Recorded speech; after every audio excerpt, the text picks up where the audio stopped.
ಒಂದು ಊಟ, ಒಂದು ಮಾತು, ಒಂದು ಆಶ್ರಮ ಯಾರ ಜೀವನವನ್ನು ಬೇಕಾದರೂ ಬದಲಾಯಿಸಬಹುದು. ಈ ಮಾನವೀಯತೆಯ ಮೌಲ್ಯವನ್ನು ಉಳಿಸಿಕೊಂಡು ಬರುತ್ತಿರುವಂತಹ ನಮ್ಮ ಜನಸ್ನೇಹಿ ಯೋಗೇಶ್ ಅವರು ನಮ್ಮೊಟ್ಟಿಗೆ. ಜನಸ್ನೇಹಿ ಆಶ್ರಮದ ನಿಜವಾದ ಕಥೆ ಏನು, ಆ ಸೇವೆಯ ಹಿಂದೆ ತ್ಯಾಗ ಏನು ಅಂತ ಅವ್ರನ್ನೇ ಮಾತಾಡ್ತಾ ಹೋಗೋಣ. ಸರ್ ನಮಸ್ಕಾರ, welcome to Samparka TV. Sir thank you madam. Sir ಹೇಗಿದ್ದೀರಿ? ತುಂಬಾ ಚೆನ್ನಾಗಿದೆ, ನೀವ್ ಹೇಗಿದ್ದೀರಿ? ಸರ್ ಆಶ್ರಮ ಅಂದ್ರೆ ಬರೀ ರೋಗಿಗಳು, ಅವರು ಪೇಷಂಟ್ಸ್ಗಳು, ಯಾರೋ ಕೈಲಾಗದೆ ಇರೋಂಥವ್ರು ಇರ್ತಾರೆ. ನಿಮ್ಮ ಆಶ್ರಮದಲ್ಲಿ ನೋಡಿದ್ರೆ ಶನಿಮಾತ್ಮ ಪರಮಾತ್ಮನೇ ನಮ್ಮ ಮುಂದೆ ರಾರಾಜಿಸ್ತಾ ನಿಂತಿದ್ದಾನೆ. ಹೇಗೆ ಅನಿಸ್ತು ಸರ್ ಈ ದೇವಸ್ಥಾನದ ಕಾನ್ಸೆಪ್ಟ್ ನಿಮ್ಗೆ ಹೇಗೆ ಬಂತು? ಕಾನ್ಸೆಪ್ಟ್ ಅಲ್ಲ, ಇದು ಒಂದು ಕರ್ತವ್ಯ, ಮನುಷ್ಯನ ಕರ್ತವ್ಯ. ಜೊತೆಗೆ ಏನೇ ಒಂದು ಒಳ್ಳೆ ಕೆಲಸ ಮಾಡ್ತೀನಿ ಅಂದ್ರೂ ಭಗವಂತನ ಆಶೀರ್ವಾದ ತುಂಬಾ ಮುಖ್ಯವಾಗಬೇಕಾಗತ್ತೆ.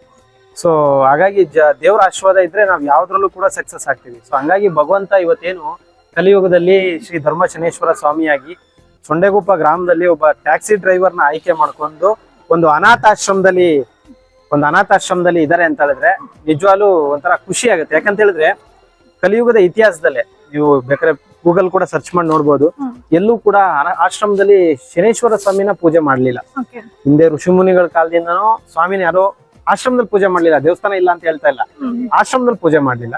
ಸೊ ಇವತ್ತು ಕಲಿಯುಗ ಹೆಂಗಿದೆ ಅಂತ ಹೇಳಿದ್ರೆ ಜೀವ ಕೊಟ್ಟಿರ್ತಕ್ಕಂತ ಅಂದ್ರೆ ತಂದೆ ತಾಯಿ ಜೀವ ಕೊಡ್ತಾರೆ ನಮ್ಗೆ. ಸೊ ನಾವೇನ್ ಮಾಡ್ತಾ ಇದೀವಿ, ತಂದೆ ತಾಯಿನ ತಗೊಂಡೋಗಿ ಬೀದಿಗೆ ಬಿಡ್ತಾ ಇದೀವಿ. ಸೊ ಆ ಒಂದ್ ನಿಟ್ಟಿನಲ್ಲಿ ಅಂತವ್ರಿಗೆ ಉಗ್ರವಾದ ಶಿಕ್ಷೆಯನ್ನ ಕೊಟ್ಟು ಅವ್ರಿಗೆ ತಕ್ಕ ಪಾಠವನ್ನ ಕಲಿಸ್ಲಿಕ್ಕೆ ಶ್ರೀ ಧರ್ಮಶನೇಶ್ವರ ಸ್ವಾಮಿ ಅವರು ಇಲ್ಲಿಗೆ ಬಂದು ನೆಲೆ ಊರಿದ್ದಾರೆ ಅಂತ ನನ್ನ ನಂಬಿಕೆ. ಯಾಕೆ ಈ ತರ ಹೇಳ್ತಾ ಇದೀನಿ ಅಂದ್ರೆ, ಈಗ ನೀವು ನೋಡ್ತಾ ಇದ್ದೀರಾ ಸಾಕಷ್ಟು ಜನ, ಈಗ 165ಕ್ಕಿಂತ ಹೆಚ್ಚು ಜನ ಇಲ್ಲಿ ದೇವ್ರ ಮಕ್ಕಳನ್ನ ನಾವು ಆಶ್ರಯ ಕೊಟ್ಟಿದೀವಿ. ಇಲ್ಲಿ ಆಶ್ರಯ ಕೊಟ್ಟಿರೋದ್ರಿಂದ ಹೊರಗಡೆ ಸಮಾಜಕ್ಕೆ ಗೊತ್ತಾಗ್ತಾ ಇದೆ ಈ ತರ ಒಂದು ಪರಿಸ್ಥಿತಿ ನಮ್ಮ ಸಮಾಜದಲ್ಲಿ ಇದೆ.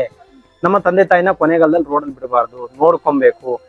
ಅಕಸ್ಮಾತ್ ರೋಡ್ ಬಿಟ್ರೆ ಯಾರೋ ಕರ್ಕೊಂಡೋಗಿ ವಿಡಿಯೋ ಹಾಕ್ಬಿಡ್ತಾರೆ, ಅಥವಾ ಅವರ ಮರ್ಯಾದೆ ಈ ತರದೊಂದು ಇದೇ ಆಗಿರೋದ್ರಿಂದ ತಂದೆ ತಾಯಿನ ಯಾರು ಅಷ್ಟು ಸುಲಭವಾಗಿ ಆಚೆ ಹಾಕೋದಿಲ್ಲ. ಎಲ್ಲೋ ಒಂದು 100ಗೆ ಒಂದು 20-30% ಕಮ್ಮಿ ಆಗಿದೆ ಬೀದಿಗೆ ಬೀಳೋರ್ ಸಂಖ್ಯೆ ಅಂತ ನಾನು ಅನ್ಕೋತಾ ಇದ್ದೀನಿ. ಹಾಗೆ ಮಾತಾಡ್ತಾ ಜನಸ್ನೇಹಿ ಯೋಗಿ ಯಾರು ಅನ್ನೋ ಪ್ರಶ್ನೆ. Taxi driver. So taxi driver ಯಾಕೆ ಬಂತು ಈ ತರ ತಂದ ಆಶ್ರಮ ಮಾಡ್ಬೇಕು, ಯಾರೋ ರೋಡಲ್ಲಿ ಕರ್ಕೊಂಡ್ ಬಂದು ನೆಲೆ ಕೊಡ್ಬೇಕು, ಆಶ್ರಯ ಕೊಡ್ಬೇಕು ಅಂತ ಹೇಗೆ ಪ್ರತಿಯೊಬ್ಬರಿಗೂ ಅನ್ಸುತ್ತೆ ಸಹಾಯ ಮಾಡ್ಬೇಕು ಅಂತ, ಪ್ರತಿಯೊಬ್ಬರಿಗೂ ಅನ್ಸುತ್ತೆ ನಾವ್ ಯಾರಿಗಾರು ಕಷ್ಟದಲ್ಲಿ ಇರೋರಿಗೆ ಹೆಲ್ಪ್ ಮಾಡ್ಬೇಕು ಅಂತ. ಅದಕ್ಕೆ ನಮ್ಮ ಹತ್ರ ದುಡ್ಡಿದ್ರೆ ಅಥವಾ ಏನಾದ್ರು ಇದ್ರೆ ಸಹಾಯ ಮಾಡ್ಬೋದು ವಿನಃ ಇಲ್ಲಾಂದ್ರೆ ಖಂಡಿತ ಸಾಧ್ಯ ಇಲ್ಲ. ಬಟ್ ನಾನು ಟ್ಯಾಕ್ಸಿ ಓಡಿಸುವಂತ ಸಂದರ್ಭದಲ್ಲಿ ಸಾಕಷ್ಟು ವಿಚಾರಗಳನ್ನ ನೋಡ್ತಾ ಇದ್ದೆ. ಸೊ ಬೀದಿಯಲ್ಲಿ ಯಾರೋ ಮಲಗಿರ್ತಾ ಇದ್ರು, ಊಟ ಇರ್ತಾ ಇರ್ಲಿಲ್ಲ, ಅವ್ರು ಎಷ್ಟು ಕಷ್ಟ ಪಡ್ತಾ ಇದ್ರು ಅಂದ್ರೆ ನಾನು ಈಗ್ಲೂ ಬಹುಶಃ ನಾನು ನೋಡ್ತಾನೆ ಇರ್ತೀನಿ. ಎಷ್ಟೋ ಜನ ಬೀದಿಯಲ್ಲಿ ಮಲಗಿರೋರ್ಗಂತೂ ಊಟನೂ ಕೊಡಕ್ ಹಿಂದೆ ಮುಂದೆ ನೋಡ್ತಾರೆ. ಸೊ ಯಾಕೆ ಅಂತ ನನಗೆ ಇವತ್ತಿಗೂ ಅರ್ಥ ಆಗಿಲ್ಲ.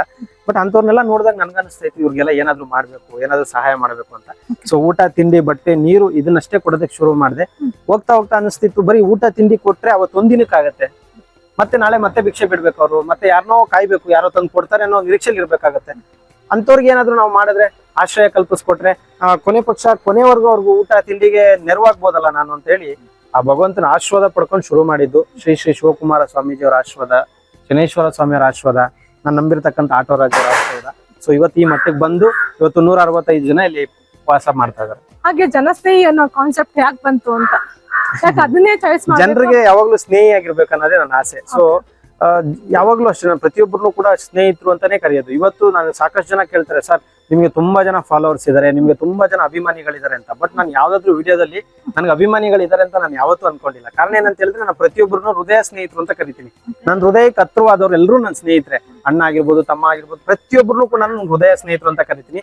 ಜನಸ್ನೇಹಿ ಅನ್ನೋ ಒಂದು ಸಂಸ್ಥೆ ಇವತ್ತು ಇಡೀ ಕರ್ನಾಟಕ ರಾಜ್ಯದಲ್ಲಿ ಇದು ಬಹಳನೇ ಒಂದು ಏನ್ ಹೇಳ್ತಾರೆ ಜನರಿಗೆ ಅದು ಇಷ್ಟ ಆಗಿದೆ ಅಂತ ನಾನು ಭಾವಿಸಿದ್ದೀನಿ. ಯಾಕಂದ್ರೆ ಇಷ್ಟ ಆಗದೆ ಹೋಗಿದ್ರೆ ಇವತ್ತು 165 ಜನಕ್ಕೆ ಸಾಕೋದಕ್ಕೆ ನನಗೆ ಆ ಶಕ್ತಿ ಬರೋದಕ್ಕೆ ಸಾಧ್ಯನೇ ಇಲ್ಲ. ಯಾಕಂದ್ರೆ ಜನ ಅಷ್ಟ್ರ ಮಟ್ಟಿಗೆ ನಮ್ಗೆ ಪ್ರೀತಿಸ್ತಾ ಇದಾರೆ, ಸಪೋರ್ಟ್ ಮಾಡ್ತಿದ್ದಾರೆ.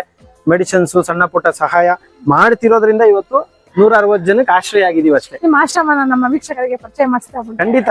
ನೀವು ಆಲ್ರೆಡಿ ನೀವು ಬಂದಿರೋದು ಈಗ ನೋಡಿದ್ರಿ ಒಂದು ಎಂಟ್ರೆನ್ಸ್ ಅಷ್ಟೇ. ನೀವು ಗೇಟ್ ಇಂದ ಒಳಗ್ ಬರ್ತಿದಂಗೆ ನಿಮ್ಗೆ ಅಪ್ಪು ಸರ್ ಅವ್ರದ್ದು ಒಂದು ಪುತ್ಥಳಿ ಸಿಗತ್ತೆ.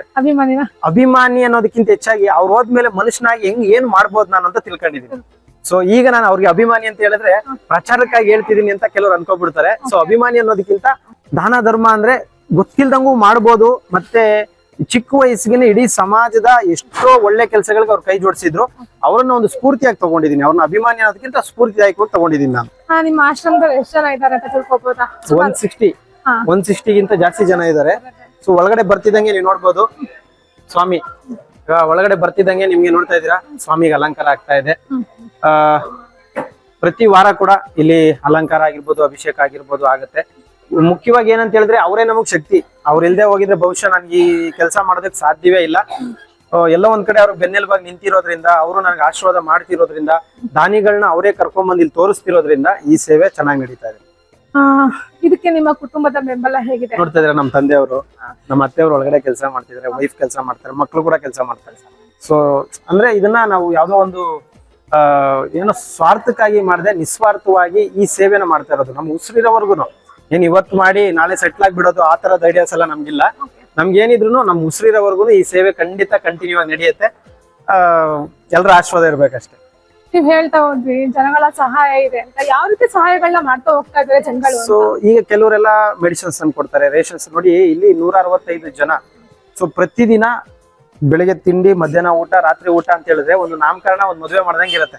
ಸೊ ಎವ್ರಿ ಡೇ ಅದನ್ನ ಎಲ್ಲೋ ಕುತ್ಕೊಂಡು ಜಡ್ಜ್ ಮಾಡ್ಬೋದು, ಬಿಡ್ರಿ ಅವ್ರಿಗೇನೋ ಈಸಿಯಾಗಿ ಯಾರೋ ತಂದು ಕೊಡ್ತಾರೆ, ಯಾರೋ ಮಾಡ್ತಾರೆ, ಹೇಳೋದು ಈಸಿ, ಅದನ್ನ ನಿಭಾಯಿಸೋದು ತುಂಬಾ ಕಷ್ಟ. ಒಂದ್ ತಿಂಗಳು ಬರ್ಬೋದು, ಒಂದ್ ತಿಂಗಳು ಬರ್ದೇನೆ ಇರ್ಬೋದು. ಅದನ್ನೆಲ್ಲದಕ್ಕೂ ನಾವು ಪ್ರಿಪೇರ್ ಆಗಿರ್ಬೇಕಾಗತ್ತೆ.